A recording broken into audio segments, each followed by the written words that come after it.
رحیم یار خان پولیس تحویل میں شہری کی ہلاکت، SHO سمیت اہلکاروں کے خلاف مقدمہ، ایک افسر گرفتار۔ رحیم یار خان کے تھانے کوٹ سماوا میں پولیس تحویل کے دوران 40 سالہ شہری محمد امجد کی ہلاکت کے معاملے پر SHO سمیت پولیس اہلکاروں کے خلاف قتل کا مقدمہ درج کر لیا گیا ہے۔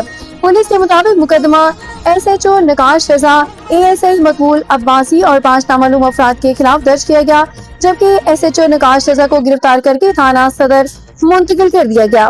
تھانہ کوٹ سماوا میں ملک رشید نائج کو نیا SHO تعینات کر دیا گیا ہے۔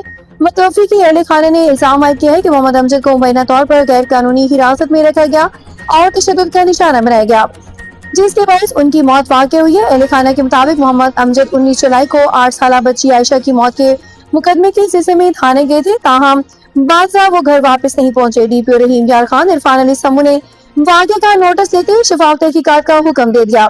پولیس حکام کے مطابق واقعے کے مختلف پہلوؤں کی تحقیقات جاری ہیں، جبکہ اہل خانہ کے الزامات کی ذاتانہ تصدیق تاحال نہیں ہو سکی۔ پولیس کا کہنا ہے کہ تحقیقات مکمل ہونے کے بعد مزید قانونی کارروائی عمل میں لائی جائے گی۔